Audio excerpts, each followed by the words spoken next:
여러분 반갑습니다.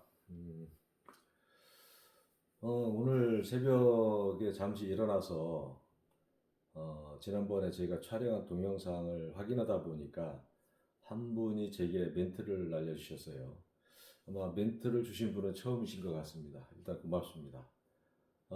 그분이 지금 술 발효를 하고 계시는데 열흘이 지났는데 단맛은 나는데 알코올 발효가 안 일어난다. 알코올 발효가 안 일어난다고 하는 것은 결과적으로는 효모가 없다는 것입니다. 그리고 이 상황에서 온도를 높여주면 어떻겠느냐 이렇게 말씀하셨는데 이미 열흘 지났는데도 이산화탄소 기포가 안 보인다는 것은 발효원이 없기 때문에 문제가 된 것 같습니다. 이런 상황에서는 결론적으로 말씀드린다면은 새로운 누룩이나 또는 드라이스트를 넣으셔가지고 알코올 발효를 시키시면은 문제없이 발효가 완성이 됩니다. 제가 봤을 때 효모가 죽었다는 것은 아마도 증자 후에 이제 고두밥을 쪄서 음, 누룩과 혼입하는 상황에서 고두밥의 온도가 너무 높아서 문제가 되지 않았나 이런 생각이 들어요. 대부분이 보면은 그 부분에서 처음 술 빚으시는 분들은 실수를 많이 합니다. 그렇기 때문에 고두밥의 온도는 최소한 40도 미만으로 물론 물의 온도도 중요하지만 물의 온도는 대부분이 보면은 찬물 내지는 미지근한 물로 쓰기 때문에 별 문제가 없다고 보여지는데 효모 같은 경우는 40도가 넘어가면은 사실은 세포 질이 빠지기 시작하면서 사멸의 길로 들어갑니다. 그렇기 때문에 절대적으로 한 30도 언더 온도에서 어, 누룩과 고두밥을 믹서를 해라 이렇게 혼합을 해라 이렇게 말씀드리고 싶어요. 그 멘트는 제가 남겨놨기 때문에 참고로 보시고 제가 그 안에 이제 부족한 부분 몇 가지를 제가 알려달라고 제가 말씀을 드렸는데 그 부분은 제게 알려주시면 자세한 사항을 또 알려드리도록 하겠습니다. 그리고 오늘은 지난 시간에 이어서 이게 사실은 표는 이렇게 그려놨지만은 간단한 부분인데 좀 장황하게 보이지만은 뭐 설명을 드리면 간단하게 이해를 하실 겁니다. 그 로스 부분에 대해서 최종적으로 이 로스인데 이 로스 부분 로스는 지게미 로스가 되겠죠. 로스 부분에 대해서 말씀드릴까 합니다.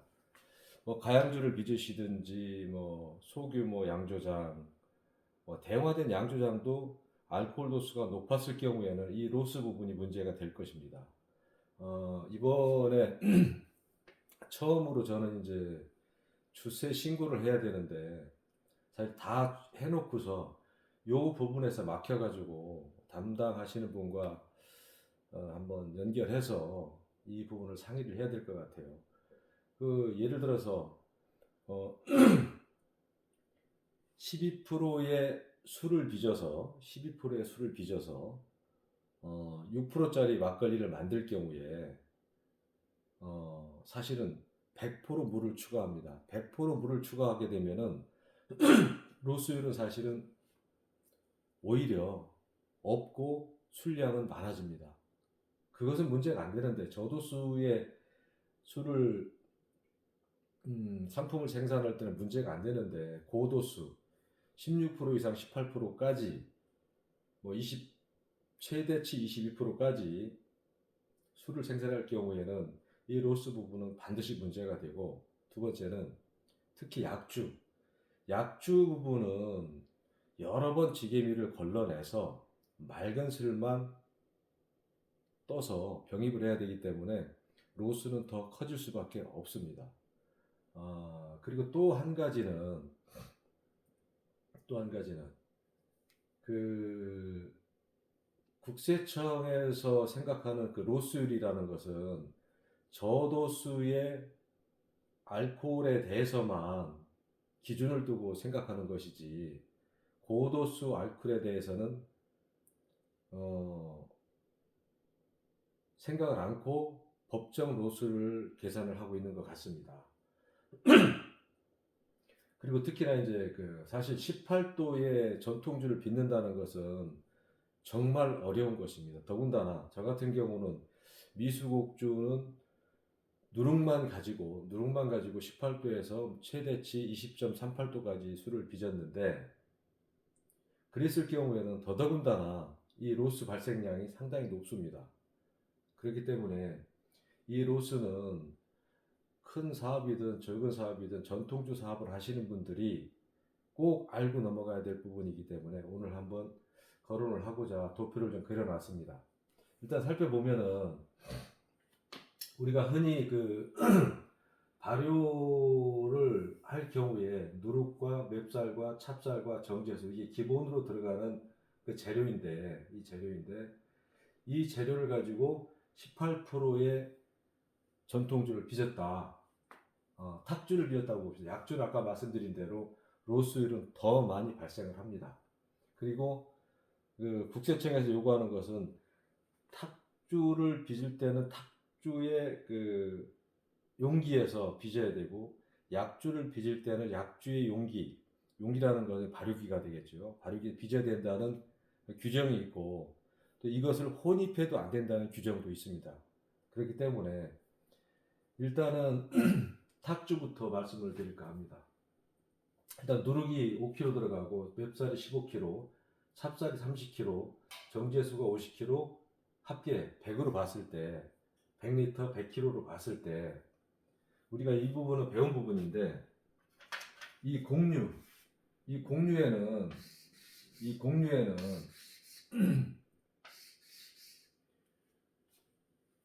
수분율이라는 게 있습니다. 수분율. 광물질 빼고 모든 초근목피라든지 공유라든지 이곳에는 수분이 없으면 부서져 가지고 가루가 되겠죠. 그래서 항상 수분은 존재합니다.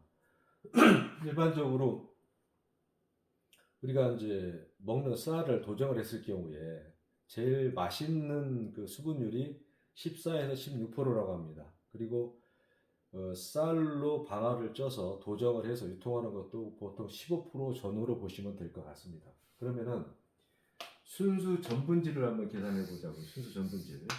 순수 전분질은 여기서 15% 수분량 15%뺀 순수 전분에 대한 수치입니다. 전분에 대한 수치. 물론 정제수는 물이기 때문에 없겠죠. 그러면은 순수 전분의 수치는 42.50이 나옵니다. 이 15% 수분량을 빼게 되면은 이걸 일단 감안해 두시고, 그 다음에 침지, 증자 있을 때, 침지라는 것은 쌀을 담금을 할 때 얘기하는 거고, 증자는 뭐냐면 고두밥을 찌는 상황입니다. 이 상황을 두 가지를 다 포함해서 봤을 때 추가적으로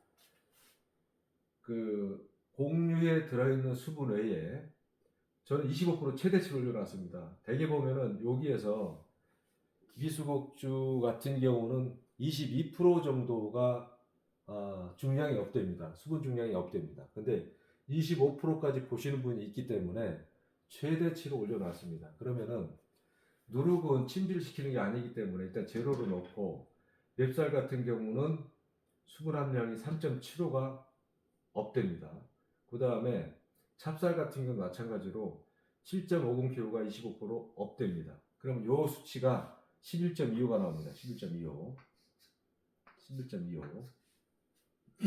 일단 순수 전분질을 계산을 해봤고, 침지했을 때 침지에 따른 수분 증가율 25%를 계산해놨다고 보고, 그러면은 이 부분이 중요합니다. CO2 손실량. 제가 몇 강인가 모르겠지만은 3대 발효 완성이라는 거기에서 이 알코올 발효 시에 CO2 발효, 이산화탄소가 49%, 그러니까 알코올 발효가 51% 생성됐을 경우에 CO2는 49%가 생성이 된다. 그럼 요게 탁주 18% 놨을 때 이 49%는 17.29%가 나옵니다. 그러면 요 수치는 17.29%라는 수치는 기화돼서 대기 중으로 날아가는 손실량입니다. 손실량. 손실량으로 해라. 손실량입니다. 그러면은 알코올 18%가 생성이 됐을 경우에 17.29%가 손실이 된다는 얘기입니다.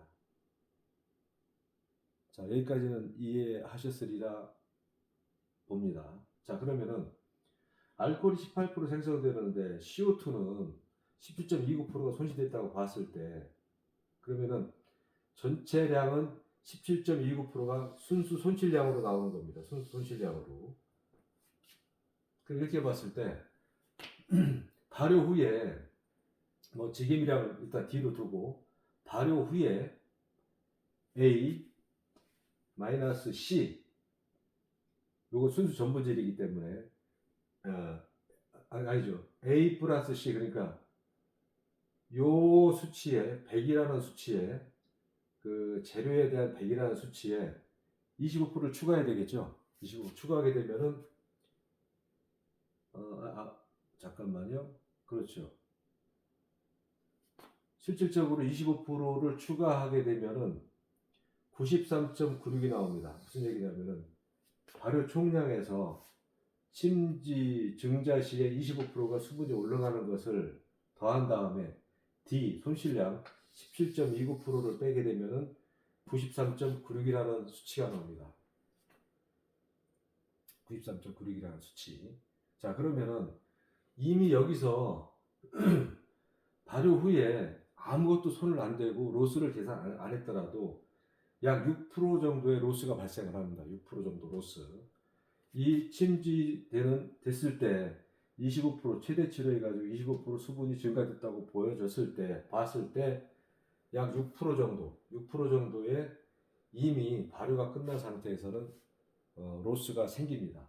자, 여기에다가 예를 들어서 미수국주 같은 경우는, 초양적 미수국주 같은 경우는 보통 22%의 로스가 발생합니다. 자, 22%의 로스라는 것은 무엇이냐면은 이거를 봐야 됩니다. 이거를 제가 한마디로 얘기하면 별짓을 다 해봤습니다. 국세청 기준에 맞게끔 로스를 발생시키려고 재성기에서 여과포를 갖다가 처음에 120번 여과포를 썼더니 거의 50%까지 걸러지고 50% 이상은 걸러지지가 않습니다. 그래서 방법을 쓴 게 뭐냐면은 50호 여과포를 샤망이죠. 샤망으로 50호를 다시 제작을 해서 걸렀더니 거기에서는 지게미가 잘 빠지고 슬러지가 잘 빠집니다. 빠지는데 문제는 뭐냐면은 과한 지게미가 발생을 합니다. 이 탁주에서 지게미가 50% 이상이 되면 사실은 텁텁해서 먹기가 거북스럽습니다. 물론 영양분으로 봤을 때는 외려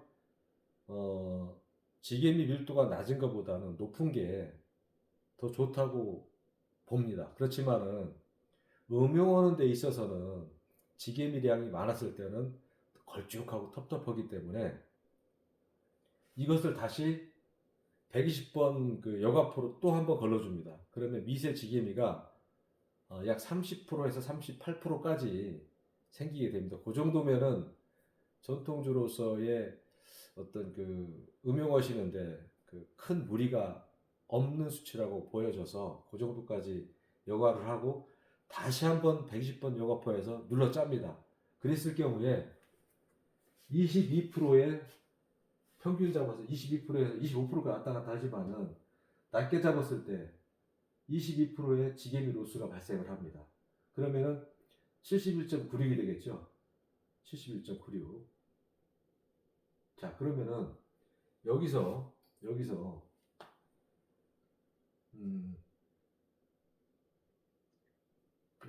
잠깐만요. 그럼 여기서 6%가 발생을 했고, 그냥 발효만 했는데 6%가 자동으로 발생을 했고, 그 다음에 지게미가 22%가 발생했다. 28%. 결국은 여기에서 약 28%의 로스가 발생합니다. 단 가수를 하지 않습니다. 사실 18도의 전통주를 빚어서 가수 뭐 20%가 넘어간다고 하면 물론 가수를 해야 되겠지만은 제가 항상 말씀드리는 게 발효 상태의 요 재료가 발효 과정에 화학적인 변화를 일으키고 숙성이 되면서 고유의 풍미와 향미를 가지고 있는데 여기다 이거와 전혀 무관한 이종의 물을 탄다. 그게 가수거든요. 가수. 물을 탔을 경우에는 분명한 것은 향미는 맛은 분명히 떨어지게 되어 있습니다. 분명히 떨어지게 되어 있습니다. 그런데 대량으로 만주는 가성비 있는 전통주를 만들 경우에는 12%에 아까 말씀드린 대로 12%의 전통주를 빚어서 6%를 만들 때 그건 어쩔 수 없이 해야 될 부분이지만은 정말 고급진 전통주를 빚기 위해서는 가수는 가급적이면 지양을 하시고 12도의 탁주를 빚고 싶을 때는 12도를 빚으면 되고 18도의 탁주를 빚을 때는 18도에서 17.5도에서 19도 이내에 술을 빚으면 됩니다. 저 같은 경우는 19.1도까지도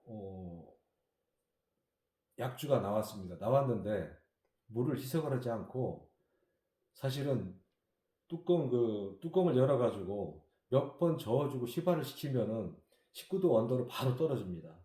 이 알코올 휘발성이 강하기 때문에 그래서 저는 어, 가수를 하지 않고 병입을 합니다. 자, 누룩만 가지고 18도 이상을 빚는다. 사실은 굉장히 어려운 부분입니다. 제가 이렇게 말씀드릴 때 그러면 18도를 빚는 방법을 얘기를 해달라 이렇게 얘기를 할 수도 있는데 항상 제가 주장하는 게 있습니다. 자기만의 레시피가 없이는 앞으로 전통주를 빚고 상품화 시킬 때도 재생산성이 떨어지기 때문에 자기만의 레시피는 분명히 가지고 가야 된다 이렇게 말씀을 드렸고 그렇기 때문에 방법 지금까지 제가 18차까지 지금 그 얘기를 하고 있는데 다 말씀드렸습니다. 제일 중요한 건 뭐냐? 당화와 효모의 증식을 별도로 놓고 이게 호기 발효죠. 그 다음에 술 발효는 현기 발효입니다. 현기 발효인데 가급적이면은 현기 발효에서 이산화탄소 기포가 워낙에 세게 올라오기 때문에 말씀드린 바대로 17.29% 17.29% 손실이죠. 손실인데 이게 완전히 밀폐시킨 다음에 터져버립니다. 심지어는 항아리도 밀폐를 했을 때 터져버리고 플라스틱은 폭발해버립니다. 그렇기 때문에 제일 중요한 거는 압공정, 당화와 효모 증식을 최대치로 만들 수 있는 방법. 그게 뭐라 했죠? 효모의 온도 조건과 효소의 온도 조건을 다 맞추긴 힘들지만 중간적인 온도, 제가 항상 말씀 36.5도 정도, 그 정도를 맞추시면은 효소와 효모의 증식은 폭발적으로 증가한다. 이렇게 증가했을 때 알코올 도수는 높게 나온다. 이게 방법입니다. 이게 방법인데 어떻게 압공정에서 효소와 효모를 최대치로 증식시키느냐 여러 번 말씀드렸습니다. 그거는 앞 강의를 보시면 될 겁니다. 이거를 분리해서 본다고 하면은 충분히 18도는 누룩만 가지고도 나올 수 있습니다. 그리고 우리가 발효를 배울 때 단행 복합 발효와 병행 복합 발효를 배웠습니다. 자, 단행 복합 발효 같은 경우는 그러니까 당화와 발효를 구분해서 발효시키는 방법. 보통 보면은 맥주라 있죠. 맥주 종류. 그 다음에 병행 복합 발효. 그러니까 당화와 발효가 동시에 일어난다. 근데 저는 병행 복합 발효에 대한 이 부분을 사실은 조금 변형을 해야 되지 않는가. 전통주도 어찌 보면은 그러니까 당화와 효모 정식을 하나로 놓고 또 발효를 한 과정으로 봤을 때 외려 단행 복합 발효에 가깝지 않나. 또 이렇게 실천했을 때 누룩만 가지고도 18도를 만들 수 있다. 제 기록은 20.38도입니다. 미수곡주 기록은 20.38도인데 어찌됐든지 간에 아무리 계산을 해도 28%가 나옵니다. 이 로스가 28%가 나오는데 저는 그 국세청의 이런 내용을 주질검사소죠. 그 제주도에 충분히 설명을 하고 받아낸 게 탁주가 그 12%의 탁주가 3.6%, 18%의 탁주입니다. 탁주가 5.4%, 그 다음에 약주가 18%의 약주가 15%입니다. 로스를 이렇게 받아냈습니다. 자, 다시 한번 말씀드릴게요. 12%의 탁주가 3.6% 로스를 받아냈고 18%의 탁주가 5.4%를 받아냈고 18% 약주가 15%를 받아냈습니다. 자, 그러면은 우리가 주세 신고를 할 때 국세청 기준을 맞출 수가 없습니다. 그러면은 전통주를 믿든 대형화된 공장에서 술을 믿든지 간에 기본적으로 18% 같은 경우 로스율이 28% 나오는데 5.4%로 신고를 할 수 있겠습니까? 못합니다. 그럼 이거는 우리 전통주를 빚는 분들이 국세청이든 식약처에 요구를 해서 이 부분을 오케이 사인을 받아야 되는데 만만치가 않습니다. 그리고 이건 지금 탁주에 대해 그것만 제가 말씀을 드렸는데 약주 같은 경우는 초양정 미수곡주는 약주 같은 경우는 로스가 35%가 나옵니다. 35%. 근데 저는 15%를 갖다가 받았기 때문에 이 나머지 부분에 대한 것은 제가 끌어안고 세금을 내야 되는 건지 아니면은 어디 하소연해야 되는 건지, 물론 그 여러 청의 담당자들은 그렇게 얘기를 합니다. 이런 얘기를 전부 다 설명을 드리면은 무슨 얘기를 하냐면은 최대한 눌러 짜세요. 또는 그러면은 이 찹쌀과 맵쌀을 쓰지 말고 가루분을 쓰세요. 떡을 쪄서 하세요. 이렇게 얘기를 합니다. 그렇더라도 이 맵쌀과 찹쌀을 고두밥을 안 찌고 그 가루분으로 떡을 쪄서 만들었을 경우에, 또는 구멍떡이라든지 모든 걸 익반죽으로 했을 경우에 지게미량이 과다 발생하기 때문에 이 지게미를 다시 가라앉혀서 술에 제품을 만들 때 양을 조절해야 됩니다. 그렇기 때문에 가루분만 쓰면은 지게미량이 워낙 많아지기 때문에 이 또한 고두밥을 찌는 것보다 더 힘듭니다. 그러면은 고두밥을 찌는 이유도 그로 볼 수 있습니다. 지게미를 걸을 때 아무래도 고두밥 같은 경우는 지게미량이 한정되게 나오고 적절하게 나오는데 쌀가루로 떡을 찐다든지 뭐 익반죽으로 해서 술을 빚었을 경우에 지게미량 감당이 안 됩니다.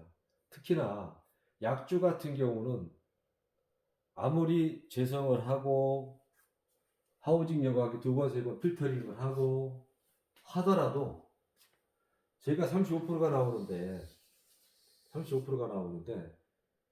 아마 50% 이상이 나올 거라 생각이 됩니다. 물론 탁주 같은 경우는 지게미 량을 조절해서 넣고 나머지 부분은 다른 술에, 예를 들어 가지고 18도 약주를 빚었을 경우에 1.2세 지게미를 갖다가 탁주 18% 전용을 할 수도 있습니다. 근데 이 부분 아까 말씀드린 대로 국세청 규정에는 맞지 않는 규정입니다. 탁주는 탁주를 빚어야 되고 약주는 약주를 빚어야 되고 그 지게미는 지게미대로 활용을 해야 되고 이런 규정이 있기 때문에 이 또한 힘듭니다. 그러면은 저는 이해가 안 되는 부분이 있습니다. 이런 수치를 주고 저는 그나마 최대치로 받아냈습니다. 그나마 최대치를 받아낸 건데 18도 약주를 빚는데 고순도의 알코올을 빚었는데 이 당시 이런 상황에서 가수를 할 수 있는 수치는 안 나옵니다. 자, 그러면 결론적으로 말씀드린다면은 고순도의 알코올이었을 때는 법정 로스를 높여줘야 되고 저순도의 알코올을 빚어서 가수를 했을 경우에는 로스율을 더 낮춰도 문제가 안 됩니다. 그렇다면은 이 가수를 법적인 그 표현에 집어넣어서 가수를 한 경우와 안 한 경우를 첫 번째 분리를 해야 되고, 두 번째 고순도의 알코올을 만들었을 경우와 저순도의 알코올을 만들어서 가수를 해서 적정한 알코올 도수의 전통주를 병입을 할 경우에 제품을 생산할 경우에는 또 낮춰야 됩니다. 도수율을.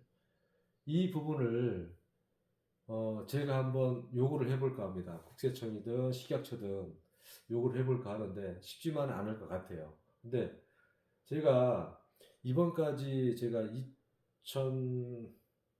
2008년 6월 8일, 7일까 8일부터 시작해가 지금까지 식초 발효를 하기 위한 술, 물론 소규모죠. 소규모로 이렇게 항아리도 빚고 뭐 1리터도 빚고 10리터도 빚고 5리터도 빚고 했는데 지금까지 176번의 술을 빚었습니다. 176번의 술을 빚었는데 그때마다 요 부분을 상당히 제가 그 의문부호를 찍어놨던 게 이 부분입니다. 특히나 식초를 빚기 위해서는 전통주를 빚어야 되는데 이 상황에서 이 로스에 대한 발생량 제가 충분히 체크를 했고요. 또 하나 라이센스를 받고 상품화시키다 보니 전통주를 상품화시키다 보니 더더군다나 이 문제는 제게는 크게 다가왔습니다. 그래서 다시 한번 말씀드리면은 가수를 한 경우와 안 한 경우에 대해서는 분명히 법적 표기가 있어야 되고 분류를 해야 될 부분이고 저순도에서 가수를 한 이후에 상품화 시킬 때는 오히려 수치가 지게미가 없이 술량은 더 커지기 때문에 사실은 로스가 없어도 될 정도입니다. 하지만은 고순도의 알코올을 빚어서 18도 이상 빚었을 경우에 특히 누룩만 가지고 빚었을 경우에 굉장히 힘듭니다. 힘드는데 그때는 가수를 할 수 없다는 것은 분명한 결과로 나와 있고요. 그때는 로스율을 높여준다. 특히 탁주 같은 경우는 로스율을 상당히 높여줘야 된다. 어디까지라고 제가 말씀을 드릴 수 없지만은 결과는 이렇습니다. 이렇기 때문에 이 로스 부분에 대한 것은 전통주를 빚으시는 가양주를 빚으시는 설사 취미를 가지고 계신 분들도 한 번쯤 생각해 보고 이 부분에 대해서 이슈화 시키는 게 맞다고 보여집니다. 하여튼 이 부분은 제가 이번에 담당자를 만난 이후에 제가 다시 말씀드리고 어차피 주세 신고할 때는 이 부분이 가장 큰 비중을 차지하는 부분이기 때문에 이 부분에 대해서는 담당하시는 분을 한번 만나서 상담을 해보고 그 결과는 따로 말씀을 드리도록 하겠습니다. 굉장히 중요한 부분입니다. 자, 오늘 여기까지 하고 다음 시간에 뵙겠습니다. 고맙습니다.